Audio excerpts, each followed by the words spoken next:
Hey, we're live. Welcome to the Movie Review Mom YouTube channel. I'm the mom and I do the movie reviews. And my goal is to save you time and money by giving you the scoop on filmmaking quality and content so you can decide whether or not you want to watch a particular film.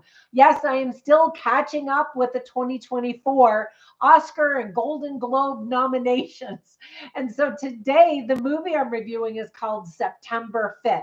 Now, the YouTube thumbnail for this video shows me smiling and almost even laughing, but this is a riveting, historical, serious drama based on true events. And it is now playing in select theaters as well as on Fandango at home. I love it when the movies that are being nominated, and I know the Academy Awards just ended, but during award season, that a lot of streaming devices make the videos available so you can watch them in case you missed them at the theater. Anyway, to give you the scoop, this film is rated R for very good reason, and I'll give you tips for parents here in just a minute. It's an hour and 34 minutes, which I thought was a perfect length, and my overall movie review mom grade is an A. So what I'm going to do is give you an overview in a nutshell, and then I'll point out things I liked, things I didn't like. I'll offer tips for parents, themes worth talking about, funny lines, interesting lines, and then we'll finish up with movie recommendations, films that are somewhat similar that you might also like if you like this one, and vice versa. If you like those other ones, you might like this one. All right, so I'm going to glance over here occasionally to see who's joining me live and who's posting comments. And so I appreciate, keep those comments coming. And if you're a subscriber, you know I always reply to every comment, and I appreciate hearing your opinions on all of these films.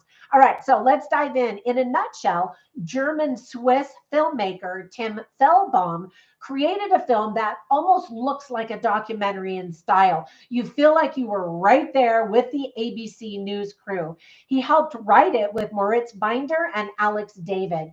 The docudrama, and really it is a feature film drama, but it feels like a documentary. It's about the true story, 1972 Summer Olympics in Munich, Germany, when an American broadcasting team covered the terrorist events that shocked the world live. As a follow-up to Black September, a group of Palestinian militants broke into the Olympic Village, held 9 Israeli athletes hostage, and killed 2 of them. Now, I'm not going to tell you what else happened as a spoiler in case you don't know history and you don't know what happened. Younger viewers probably don't even know that this did happen. So September 5th, 1972 was the first time an act of terrorism was broadcast live around the world. 900 million people were watching. Already the film was nominated for an Oscar for Best Original Screenplay, among other titles during award season, including nominee for Best Motion Picture at the recent Golden Globes. Now, it didn't win, but it was a great tribute that it was nominated. And I hope that they feel that way, because I know the movie kind of went under the radar for a lot of viewers, which is why I wanted to bring it to your attention, because I do think that it was a really well done film and certainly worth learning about. So, quick tips for parents. As I mentioned, the film is rated R. I think kids are going to be extremely bored if they do watch it, because there's a lot of adults talking. There is talk of the Holocaust. There is portrayal of guns, but we don't see any fired. We hear things and we know things are happening off screen. There is some profanity, including several F-bombs. Some of the themes that are illustrated very well are Holocaust, politics, journalism, media interference, professional responsibility, moral uncertainty, and reference to Black September. So again, kids won't know anything about that because that did happen a long time ago. Here's a long list of things that I really liked about the film. First of all, the cast is fantastic and includes Peter Sarsgaard, John Magaro, Ben Chaplin, Lenny Bennett, Zinedine Salem, and many more. Hopefully I pronounced those names correctly. John Magaro is also credited as a co-producer. The first time he was ever on a movie set was as an extra in the 2005 film Munich. So he's probably like, yeah, I know this content very well.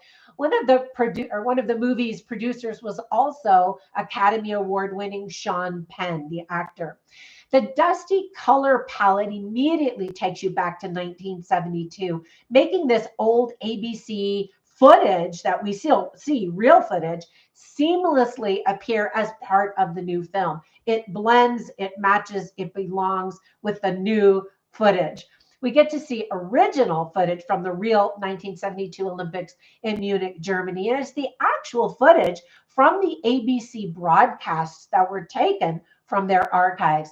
The film does a really good job of showing how the media can and does interfere with live events while trying to report them. Now, we've seen that in recent years, as recent as probably even today, that everybody now knows that every TV news outlet and now internet outlet has a political agenda.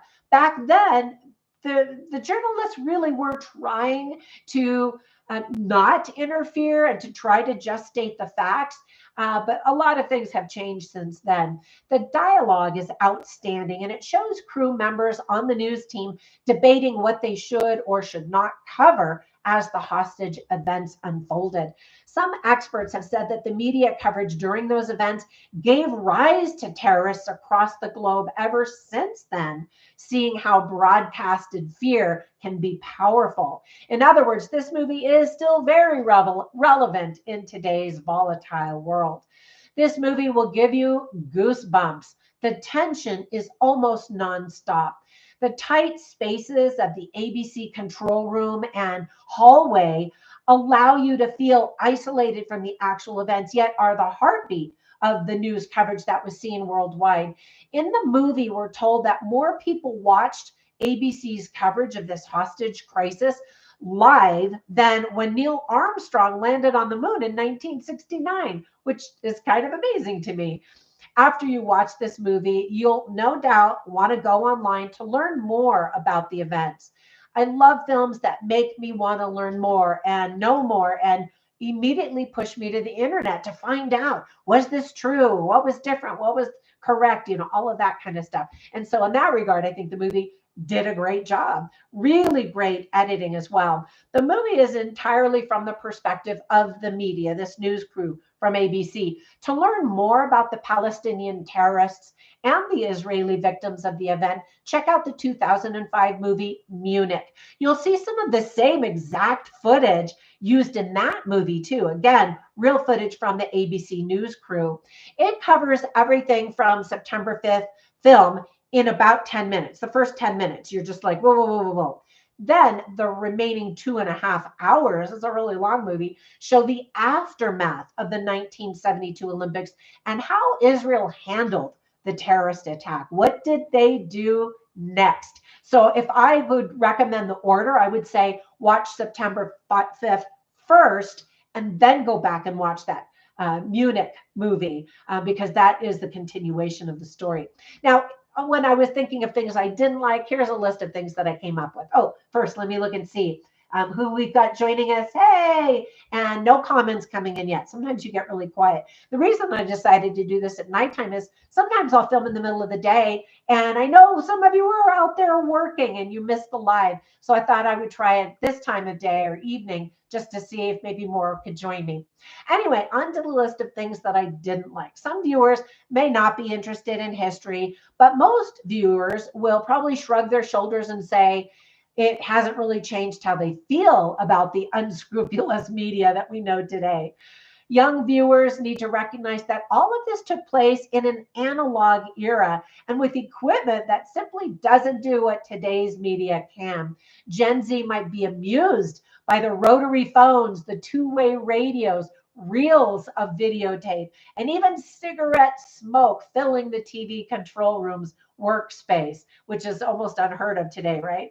Some people may wonder why this movie was even made. Like, why so long ago are we talking about this? But again, I think it's relevant, especially during the recent presidential election where we had media telling us all kinds of things, truths and blatant lies. And now it's getting harder and harder to tell the truth. And like I said, the media outlets have been bought and sold, and it's just a different kind of media world we live in. Now, whenever I watch movies, I instantly write down funny lines and interesting lines, and you can see all of them on my written review at moviereviewmom.com. Now, I'm doing a live because I didn't have time to edit this movie.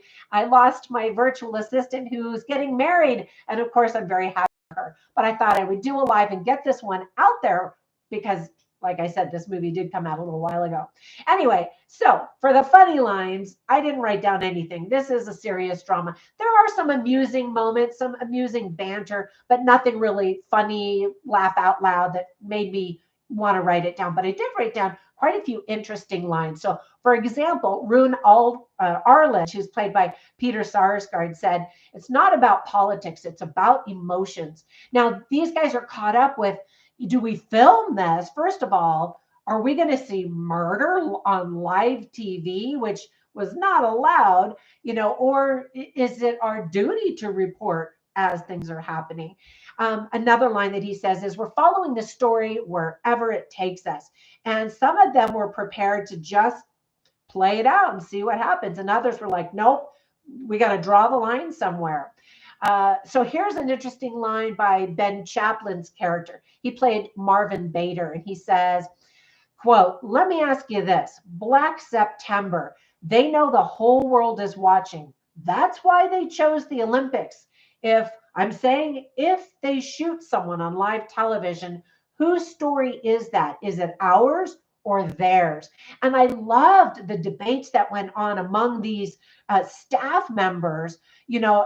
What is the moral responsibility and duty? And I thought that some of the arguments that they talked about were fascinating. So I really love that element of the film. Now, I mentioned already the movie Munich that was made in 2005. Let me recommend two more films that I instantly thought of. The first one is called Late Night with the Devil. Now, that's a more recent film and focuses on late night TV, talk show hosts, news, and all of that kind of stuff. There have actually been so many fantastic movies that I've thought of. I've even thought of broadcast news. I mean, that's a movie from what, the 80s or early 90s? I don't even remember. But another one that I thought of is Spotlight. And that was another team of journalists trying to decide what to uncover. Should they uncover harmful information? Do they need to go for the truth no matter how many people are going to be hurt in the path of destruction? You know what I mean? Really interesting film, also really well done. Also nominated for multiple awards during its award season. All right, that's it. Let me hey, I've got some comments. Let me put on my old lady glasses so I can even see. Hey, Byford Hobbit, thank you so much. You said, "Hey, Mama, you're the best." Oh, thank you. And Byford says, "I saw September 5th and your review is spot on." Well, thank you. I try. And it said, "I thought on network." 1976. Oh, the movie of 1976 Network. I don't think I've ever seen that, or maybe I did and I forgot about it. But thank you for the recommendation. I really appreciate that. And thank you all. I see several of you have joined me. Thank you so much. And again, I love your comments. Comment down below. Even after I turn off, you can continue commenting and I'll continue responding. Be sure and watch the lives. And I don't think I've ever announced them because I'm like, I'm doing one. And so thank you for putting up with that. I'll try to plan better and let you know. In our community section on my channel, I post comments and kind of let you know what's going on. And so I'm right in the thick of writing another book with a deadline. And so I'm just kind of like doing these lives when I get a minute or need a break from writing my book. Anyway, thank you again so much. Have a fantastic day. Let me see if anybody else wrote another comment. Nope. Have a fantastic day or evening wherever you live, and I will catch you in the next one. Bye for now. It always takes me a minute to find there we go, the end stream button. Bye.